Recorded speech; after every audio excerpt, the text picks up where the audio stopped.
E aí, primeiras séries, hoje nós faremos a correção de literatura referente às aulas que aconteceram no mês de novembro. A aula do dia 10 de novembro, cujo conteúdo proposto foi a Escravizaura, de Bernardo Guimarães. Então, tinha algumas questões para vocês responderem de acordo com a obra lida. Então, o nome da obra, do livro que vocês leram, foi A Escravizaura. O autor, o grande Bernardo Guimarães. O livro que eu li veio da editora Martim Claret. O ano de publicação foi de 2001 e a edição 1. Então, isso vai de acordo com a editora, o ano de publicação e a edição, de acordo com o livro lido por vocês, que pode ser variado. O foco narrativo dessa obra da Escravizaura é em terceira pessoa. A protagonista foi a própria Isaura, que era uma escrava branca, da cor do marfim, magra, estatura pequena, cabelos longos, muito bonita, pura, virginal, possuía um caráter nobre, inteligente, era dotada de natural bondade e muita singela de coração. Além disso, a escravizaura sabia ler, escrever, falava italiano, francês e tocava piano. O antagonista da escravizaura foi Leôncio, que é o vilão leviano. Ele foi devasso, insensível, que de criança incorrigível, insubordinada, e adolescente que sangra a carteira do pai com suas aventuras, acaba por tornar-se um homem cruel e inescrupuloso. Foi um homem de aparência rude, era o herdeiro de todos os maus instintos e devassidão do comendador, seu pai. Nutre por Isaura um mais cego e violento amor. O tempo, quando a duração aproximadamente da história.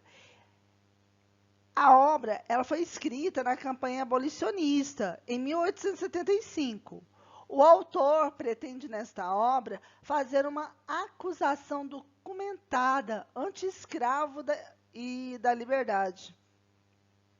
O autor explorou uma das questões mais polêmicas da sociedade brasileira da época, que era a escravidão. O lugar, ou os lugares onde aconteceu o romance, foi no município de Campos de Goytacazes, do Rio de Janeiro, e em Recife.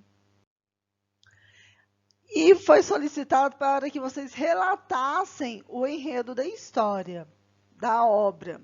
Então, em uma bela fazenda no município de Campos de Goytacazes, município do Rio de Janeiro, morava Isaura, uma linda escrava de cor de marfim. Isaura era filha de uma bonita escrava, que por não se sujeitar aos sórdidos desejos do senhor comendador Almeida, que era o dono da casa, sofreu as mais terríveis privações. Essa escrava teve um caso com o feitor Miguel, que era um bom homem e não aceitou castigá-la como mandou o seu senhor.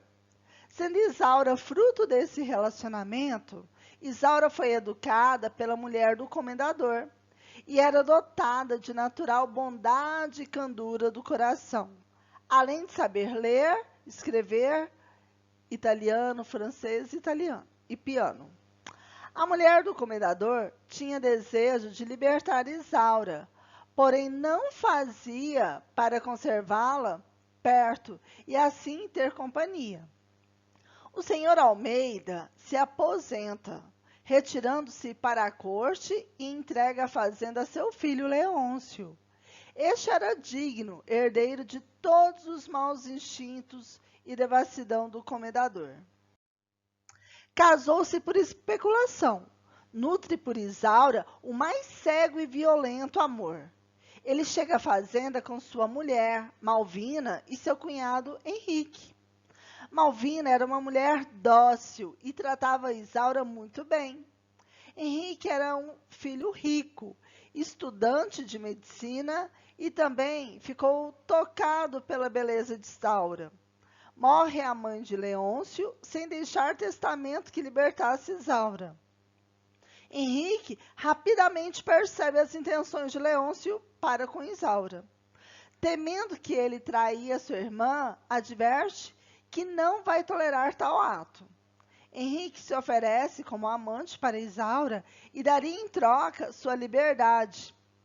O jardineiro da fazenda, um ser disforme e desprezível, também se oferece como amante. Isaura não dá atenção a essas propostas e diz nunca casar sem amor.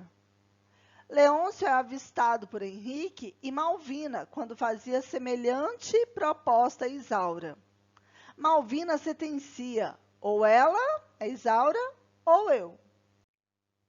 No mesmo momento da calorosa discussão, aparece o pai de Isaura com dinheiro suficiente, uma enorme quantia de 10 contos de réis, para comprar a liberdade dela, conforme havia prometido o comendador Almeida. Leôncio não aceita o dinheiro e dá desculpas. Morre o pai de Leôncio e ele finge imensa tristeza por dias e fica temporariamente sem brigar com a mulher. Passado certo tempo, Malvina continua a pressão para libertar Isaura. Com as desculpas e adiamentos de Leôncio, ela decide voltar para a casa de seu pai. A sua saída era caminho livre para os intentos indecentes de Leôncio. Como Isaura continuava a resistir, Leôncio ameaça com torturas. Miguel, sabendo do acontecido, decide fugir com Isaura para o norte. Chegando a Recife, Isaura muda o seu nome para Elvira e Miguel para Anselmo, para ninguém os descobrirem. Passando a morarem numa chácara no bairro de Santo Antônio, Álvaro era um moço rico, filho de uma distinta e opulente família, liberal, republicano e abolicionista ao extremo. Ele avista Isaura ao passear perto de sua chácara e a conhece. Passando a visitá-la constantemente, Álvaro se utiliza de todos os meios para convencer Isaura a ir a um baile com ele. Isaura não queria ir para não enganar a sociedade e iludir o seu amante. Ela, por diversas vezes, tentou contar a Álvaro que se tratava de uma escrava fugida, mas não tinha coragem. No baile, Isaura se destaca no meio de todas as mulheres, devido à sua beleza e por tocar muito bem piano. Contudo, é reconhecida por Martinho, um estudante de sórdida ganância e espírito de cobiça, que havia guardado um anúncio de escravo fugido. Ele provoca um escândalo durante o baile e Isaura confessa diante de toda a sociedade se tratar de uma escrava. Álvaro, não obstante, defende Isaura das mãos imundas de Martinho. Martinho, sem conseguir levá-la, escreve para Leôncio, informando que havia achado a sua escrava. Graças à valiosa intervenção de Álvaro, Miguel e Isaura continuam na sua chácara, em Santo Antônio, na espera das ações que ele havia prometido tomar. Isaura conta que fugiu para escapar do amor de um senhor cruel. Enquanto Álvaro se encontrava na chácara, Leôncio aparece para sua surpresa e exige levar Isaura. Leôncio encontrava-se munido de um mandado de prisão contra Miguel e guardas para levar sua escrava. A aparição é seguida de forte discussão e Álvaro avança contra Leôncio. A briga é cessada com a aparição de Isaura, que se entrega ao seu senhor. Isaura volta à fazenda, onde fica na mais completa reclusão. Leôncio volta para Malvina. pois iria precisar do seu dinheiro. Miguel é ludibriado na cadeia e convencido a tentar persuadir Isaura a se casar com Belchior, o jardineiro da fazenda, em troca da liberdade sua e da filha. Isaura aceita o sacrifício, pois estava sem forças e sem esperança. Leôncio já havia tomado todas as providências para o casamento, quando é informado que alguns cavalheiros chegavam. Pensando se tratar do vigário e do tabelião, manda eles entrarem. Fica surpreso ao ver Álvaro. Ele tinha ido ao Rio de Janeiro e descobre com alguns comerciantes que Leôncio estava falido. Compra os seus créditos e fica dono de toda a dívida de Leôncio. Álvaro fala para Leôncio que nada mais o pertence, que toda a sua fazenda, incluindo os escravos, passava a ser dele com a execução dos débitos. Isaura abraça Álvaro. Leôncio jura que nunca irá implorar a sua generosidade para abrandar a dívida. Ele se ausenta da sala e se mata. Pessoal, essa história da escrava Isaura é fabulosa. Já no dia 11 de novembro, nós estudamos a respeito do arcadismo em Portugal. Quanto às questões de número 1, foi a seguinte: o que marca o início do arcadismo em Portugal em 1756? Então, o arcadismo em Portugal teve início em 1756, com a fundação da Arcádia Lusitânia, na capital do país, Lisboa.